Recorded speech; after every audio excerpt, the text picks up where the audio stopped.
Office broadband internet চালুর দ্বিতীয় দিনে রাজধানীতে ফিরছে কর্মচাঞ্চল্য। আজও কারফিউ শিথিল, সকাল 10টা থেকে বিকেল 5টা পর্যন্ত।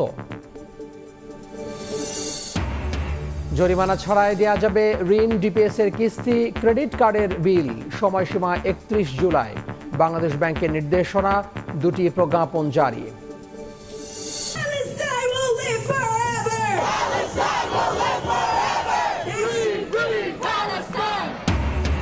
যুক্তরাষ্ট্র ইসরায়েল এক থাকলে হারাতে পারবে না কেউ, মার্কিন কংগ্রেসের ভাষণে নেতানিয়াহু। ইরানকে রুখতে ঐক্যের আহ্বান, প্রতিবাদে নজিরবিহীন বিক্ষোভ।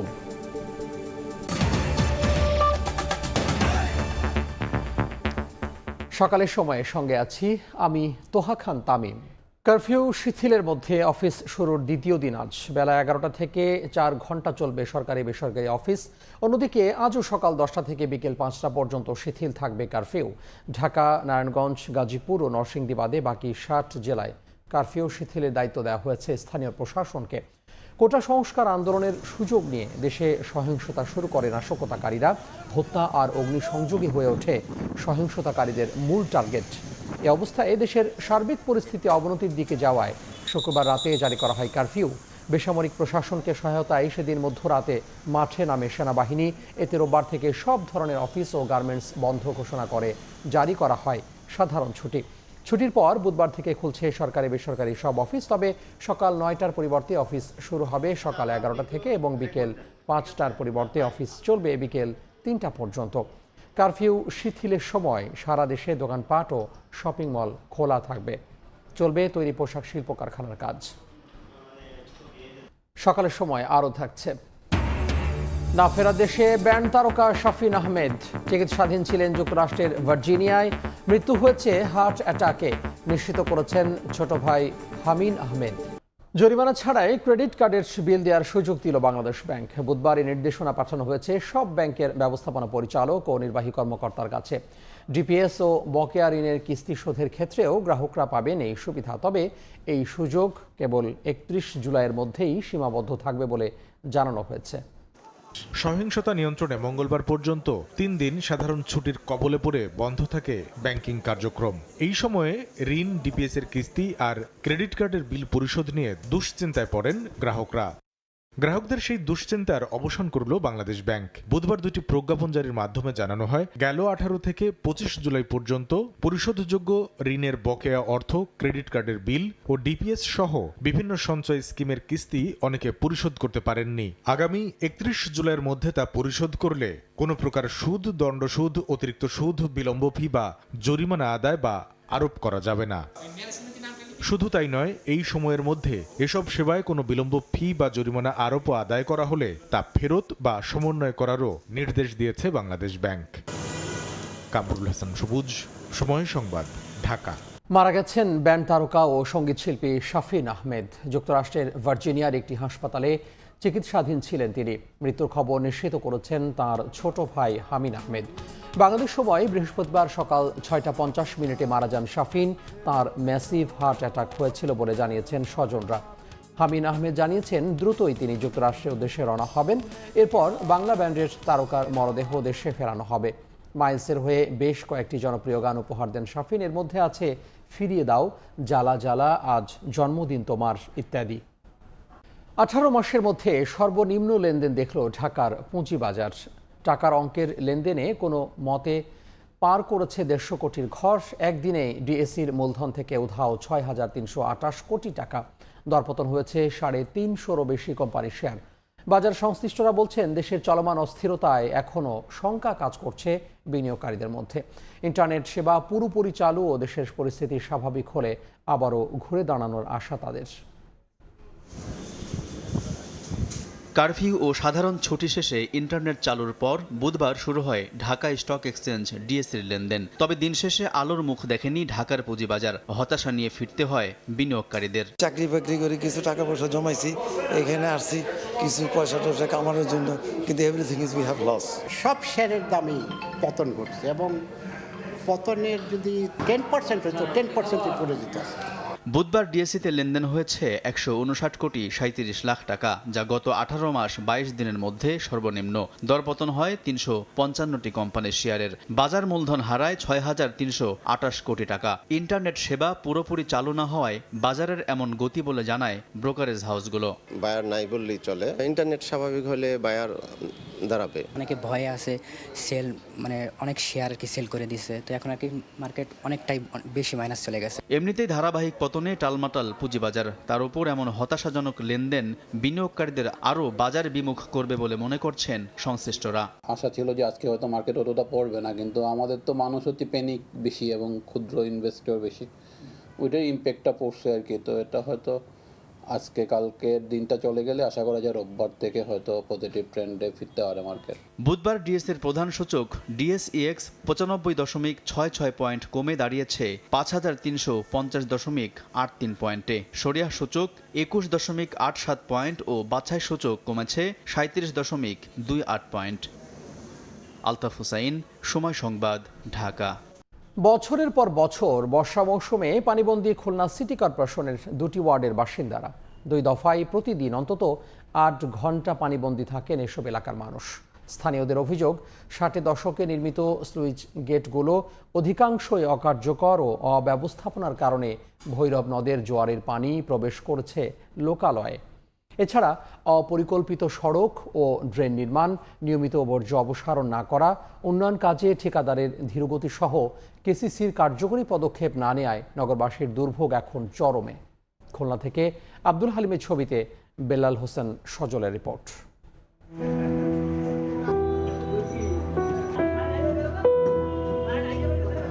খুলনার টুটপাড়া দিলখোলা রোডের এই বাড়িতে ভাড়া থাকেন দিনমজুর শ্রমিক মোহাম্মদ দুলাল। ঘরের ভেতর হাঁটু সমান পানি, নেই টয়লেট বা রান্নার ব্যবস্থা। ঘরের প্রতিটি আসবাবপত্র পানিতে তলিয়ে। যদি মনে করেন এটা কোনো বানভাসী এলাকার চিত্র, তবে ভুল করবেন। এটা খুলনা সিটি কর্পোরেশনের 30 নং ওয়ার্ডের দিলখোলা এলাকার চিত্র। প্রতিদিন জোয়ারের পানিতে প্লাবিত হয় এই এলাকাসহ আশপাশের কয়েকটি এলাকার কয়েক হাজার মানুষ। পানিবন্দী এসব মানুষের সীমাহীন দুর্ভোগ এখন নিত্যদিনের সঙ্গী। ঘরের ভিতর পানি কেজি বাড়ি, ঘরের ভিতর কিভাবে আমরা বসবাস করব? বড় সাপ এরম ফানা ধরে জিভে বেরোচ্ছে একভাবে। বাচ্চা কাচ্চা নিয়ে ভয়তে আতঙ্কায় আছি। জোয়ারের পানিতে নাকাল নগরীর খানজাহানালী রোডের বাসাবাড়ি, দোকান, শিক্ষা প্রতিষ্ঠান সহ গুরুত্বপূর্ণ একাধিক সরকারি বেসরকারি কার্যালয়। বিশেষ করে Tutpara main road, Borokhalpar, Mollapara, Jinnapara, TB cross road সহ 30 ও 31 নং ওয়ার্ডের একাধিক এলাকা প্লাবিত হয় প্রতি বছর বর্ষা মৌসুমে। 2 দফায় প্রতিদিন অন্তত 8 ঘন্টা পানিবন্দী থাকেন এসব এলাকার মানুষ। সূত্র বলছে, নগরীর পানি অপসারণের জন্য 60-এর দশকে নির্মিত স্লুইস গেটগুলোর অধিকাংশই অকার্যকর ও অব্যবস্থাপনার কারণে ভৈরব নদের জোয়ারের পানি প্রবেশ করছে লোকালয়ে। এছাড়া অপরিকল্পিত সড়ক ও ড্রেন নির্মাণ, নিয়মিত বর্জ্য অপসারণ না করা, উন্নয়ন কাজে ঠিকাদারদের ধীরগতি সহ কেসিসির কার্যকরী পদক্ষেপ না নেওয়ায় নগরবাসীর দুর্ভোগ এখন চরমে। খোঁড়াখুড়ি করে রাস্তাঘাট ফেলাই হয়ে গেছে, ড্রেনের কোনো ঠিক ময়লাটা নেয় না ঠিক মতন। বিপদের ভোগান্তি আমরা এই প্রতিনিয়ত এখন হওয়া লাগতেছে। আমাদের সংস্কারও করে না, মানে সরকারেরও খেয়াল নাই। বাচ্চা কাচ্চা তো অসুস্থতা লেগেই আছে। রিক্সা গাড়িতে যাওয়ার সময় আপনার ওই রোডে পড়ে যাচ্ছে, আহত হচ্ছে। কাউন্সিলর সাহেব তার কাছে বারবারই আমরা যাচ্ছি, কিন্তু কোনো সুরাই করতে পারতেছে না। এদিকে অসহায়ত্ব প্রকাশ করলেন স্থানীয় জনপ্রতিনিধি। আর ধারাবাহিক এই দুর্যোগের জন্য নগরপিতা সহ সংশ্লিষ্ট কর্মকর্তাদের উদাসীনতাকে দায়ী করছেন নাগরিক নেতারা। মাননীয় আশ্বাস দেন, কিন্তু আসলে এটা কবে নাগাদ হবে এটাই মেয়র মহোদয় জানেন এবং আমাদের উদ্যোগ কর্মকর্তা জানেন। জবাবদিহিতা স্বচ্ছতার মধ্যে নাই, তারা কোনো রকম কোনো দায়িত্ব পালনের মধ্যে নাই, যে কারণে যেটা হচ্ছে যে ওখানে স্লুইস গেটগুলো একেবারে অচল। আর সিটি কর্পোরেশনের দাবি, চলমান উন্নয়নমূলক কাজ শেষ হলেই মিলবে সমাধান। টেন্ডার প্রক্রিয়া এবং বাস্তবায়ন প্রক্রিয়া এটা হয়তো আগামী 6 মাস লাগতে পারে। এর ভিতরেই আমাদের এই বিষয়গুলো সমাধান হবে। খুলনা শহরের পানি অপসারণের জন্য 60টি পয়েন্টে 19টি স্লুইস গেট ও 38টি আউটলেট রয়েছে। বেলাল হোসেন সজল, সময় সংবাদ, খুলনা। পদ্মা সেতু চালুর পর গত 2 বছরে বাগেরহাটে বেড়েছে পর্যটকের সংখ্যা। সুন্দরবন, 60 গম্বুজ মসজিদ সহ বিভিন্ন স্পটে প্রতিদিনই থাকছে দর্শনার্থীদের ভিড়। তবে পর্যটকদের জন্য এই জেলায় নেই তেমন কোনো সুবিধা। আবাসন ও খাবার সংকটে দূরের পর্যটকদের বিপাকে পড়তে হয়। তবে সংকট সমাধানে নানা উদ্যোগের কথা জানিয়েছে সংশ্লিষ্ট বিভাগগুলো। আলী আকবর টুটুলের পাঠানো তথ্য ও আমিনুল ইসলামের ছবি নিয়ে রিপোর্ট। দেশের 3টি বিশ্ব ঐতিহ্যের মধ্যে 2টি বাগেরহাটি, একটি সুন্দরবন, অপরটি ৬০ গম্বুজ মসজিদ। পদ্মা সেতু চালুর পর গত 2 বছরে বেড়েছে পর্যটকের সংখ্যা। তবে পর্যটকদের জন্য বাগেরহাটে নেই তেমন কোনো সুবিধা। একদিকে আবাসন সংকট, অন্যদিকে খাবার সংকট। এতে দূরের পর্যটকরা জেলার পর্যটন স্পটগুলোতে এসে বিপাকে পড়েন।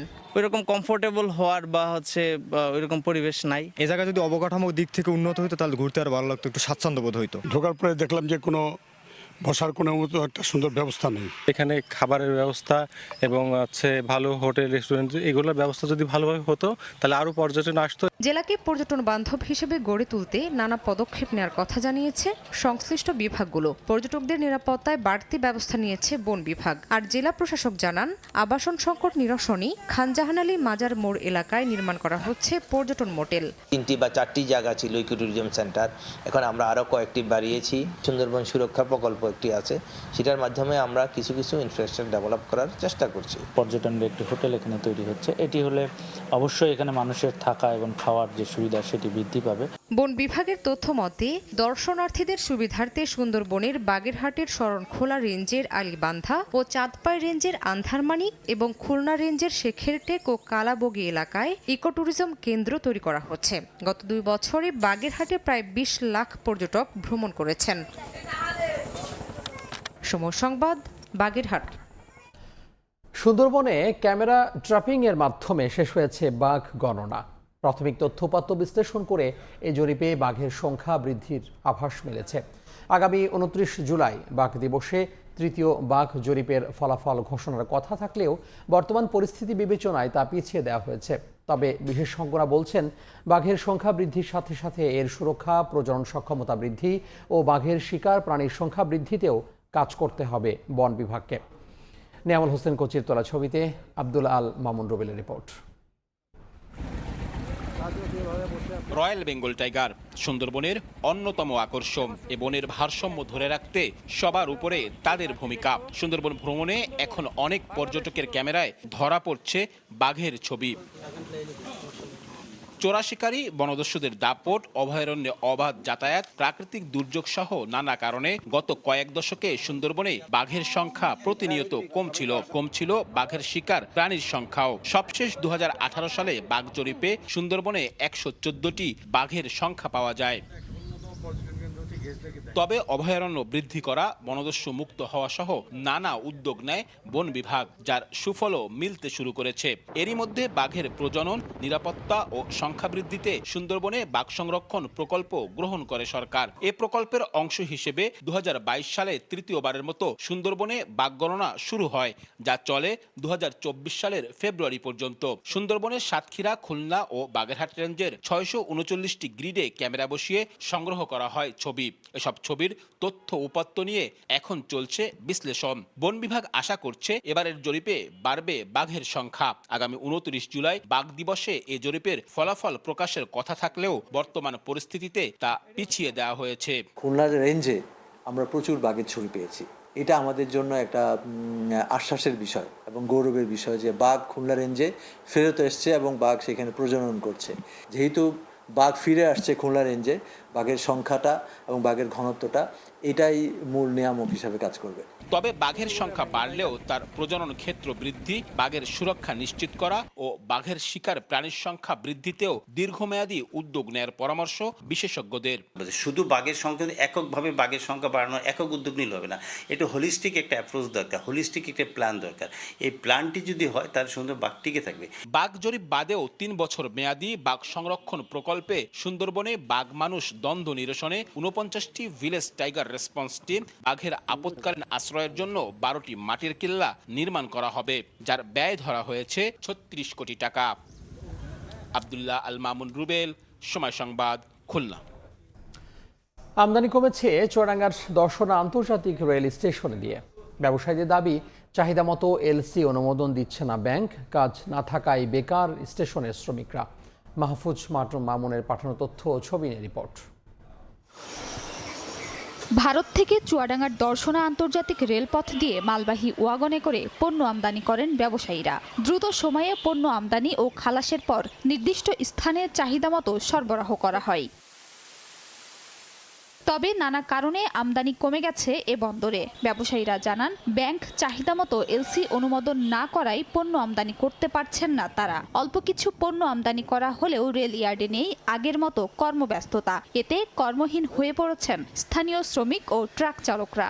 এখানে মাল ঢোকে কিন্তু আমাদের এখানে লাভে না। আমাদের এখানে 1-200 লিভার সবসময় বেকারই থাকে। 2 মাস পরে ঢুকলো র্যাক, আমাদের তো কাজ কাম নাই, আমাদের বসে থাকতে হয়। কাস্টমস কর্তৃপক্ষের তথ্য মতে দর্শনা আন্তর্জাতিক রেল স্টেশনে 2022-23 অর্থবছরে 2798টি ওয়াগনে 12,32,616 মেট্রিক টন পণ্য আমদানি হয়েছে। এতে রাজস্ব আয় হয় 59 কোটি টাকা। আর 2023-24 অর্থবছরে 9,749টি ওয়াগনে আমদানি হয় 5,76,559 মেট্রিক টন পণ্য, যা থেকে রাজস্ব আয় হয় 26,94 লাখ টাকা। যদিও রাজস্ব আয়ের লক্ষ্যমাত্রা ছিল 116 কোটি টাকা। 2023-24 অর্থ বছরে আমাদের লক্ষ্যমাত্রা ছিল 116 কোটি টাকা, আমরাও অর্জন করেছি মাত্র 26 কোটি টাকা, যা আগের তুলনায় অনেক কম। দর্শনা রেল স্টেশন কর্তৃপক্ষের তথ্য মতে আগে ভারত থেকে মালবাহী ওয়াগনে করে ভুট্টা, পাথর, পেঁয়াজ, China clay, fly ash, gypsum সহ বিভিন্ন পণ্য আমদানি হতো। বর্তমানে আমদানি হচ্ছে শুধু ফ্লাই অ্যাশ, সয়াবিন, ভুসি ও পাথর। সময় সংবাদ, চুয়াডাঙ্গা। ওয়াশিংটন ডিসিতে নজিরবিহীন বিক্ষোভের মধ্যেই মার্কিন কংগ্রেস ক্যাপিটল হিলে বক্তব্য রাখলেন ইসরায়েলি প্রধানমন্ত্রী বেনিয়ামিন নেতানিয়াহু। স্থানীয় সময় দুপুর 2টার দিকে দেয়া বক্তব্যে নেতানিয়াহু বলেন, ইসরায়েল ও যুক্তরাষ্ট্র এক থাকলে কেউ হারাতে পারবে না। এ সময় মার্কিন রাজনীতিবিদদের ইরানের বিরুদ্ধে সোচ্চার ভূমিকা রাখার আহ্বান জানান তিনি।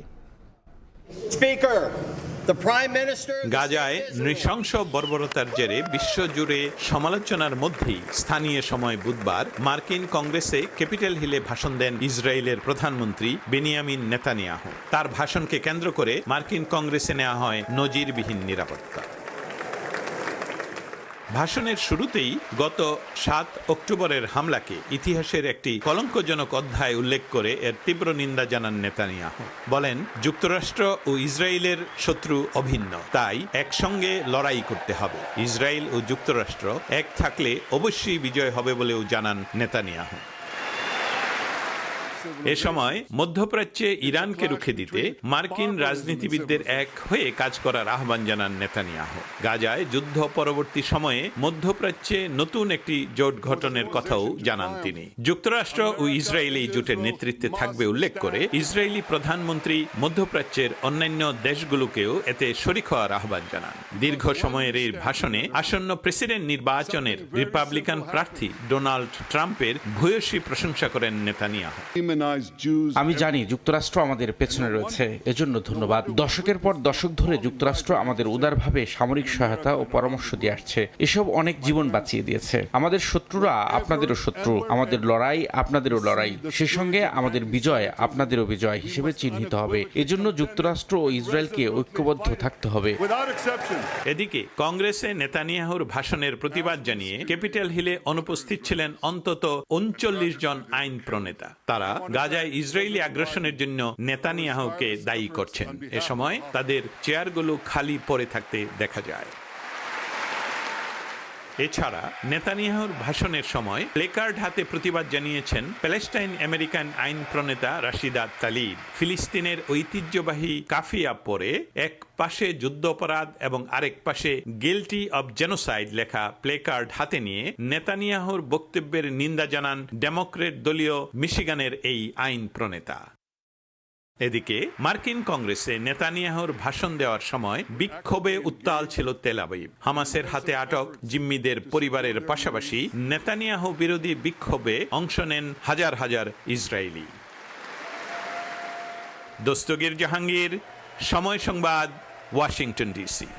এই পর্যায়ে শীর্ষ সংবাদগুলো জানিয়ে দিব আরও একবার। অফিস ব্রডব্যান্ড ইন্টারনেট চালুর দ্বিতীয় দিনে রাজধানীতে ফিরছে কর্মচাঞ্চল্য। আজও কারফিউ শিথিল, সকাল 10টা থেকে বিকেল 5টা পর্যন্ত। এবং না ফেরা দেশে ব্যান্ড তারকা শাফিন আহমেদ চিকিৎসাধীন ছিলেন যুক্তরাষ্ট্রের ভার্জিনিয়ায়। মৃত্যু হয়েছে হার্ট অ্যাটাকে, নিশ্চিত করেছেন ছোট ভাই হামিন আহমেদ। এই ছিল সকালের সময়। এরপর আন্তর্জাতিক সময় নিয়ে সঙ্গে থাকবেন সহকর্মী আইরিন আয়াত। ধন্যবাদ তামিম আপনাকে। আন্তর্জাতিক সময় নিয়ে ফিরছি কিছুক্ষণ পর, সঙ্গেই থাকুন সময়ের।